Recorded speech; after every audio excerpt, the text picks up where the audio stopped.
Ace, ilang araw nang natutulog si Kuya Miyong. Hindi na siya magising-gising. Kaya nga, ate, anong gagawin natin? Nakapatay naman na siya, Ace. Wala, baka nga. Sandali, tignan ko muna kung humihinga pa siya.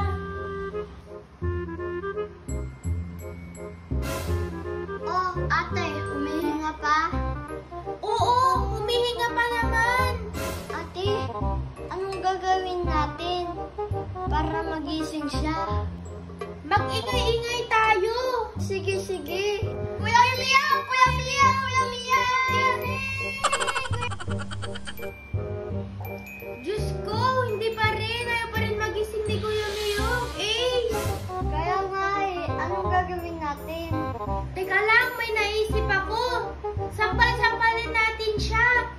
Tingnan natin kung magigising na siya. Wala, okay ba yun? Oo, para magising na siya. Tara, sampal-sampalin na natin siya.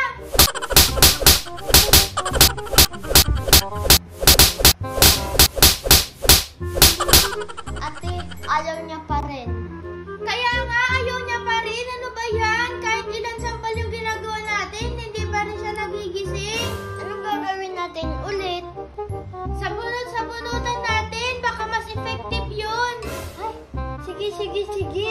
O siya, sige, tara, sabunutan natin. Lakasan mo, Isa.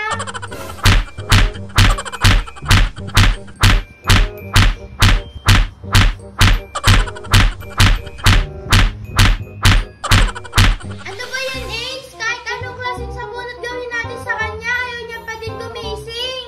Kaya nga, anong gagawin natin? Wait lang, mag-iisip lang ako. Nahirapan na ako eh. Alam ko na! Anong naisip mo, Tin? Anong naisip mo? Magandang idea to, Ace, para magising na siya. Ano yun? Ano yun? Ano yun? Ayun o! Yung mabahong sapatos! Kukunin ko dahil papamoy natin sa kanya. Sigurado, magigising na siya. Eh, sige, sige, sige. Ayan, kukunin ko na ha.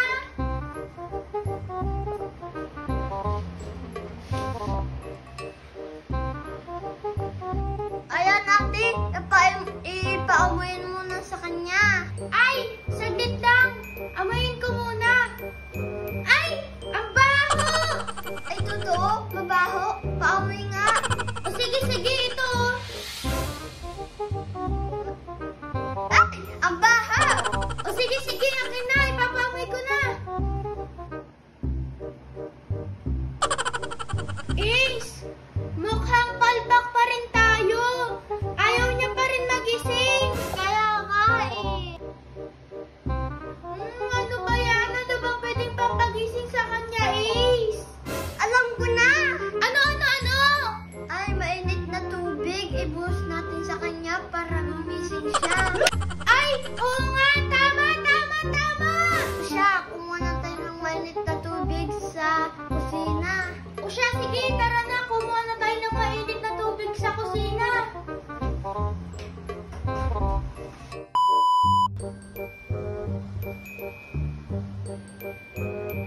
Yan, Ace, sobrang init nito. Umuusok-usok pa. Kaya nga. Ay, aray ko, sobrang init. O siya, Ace, ibubuhos ko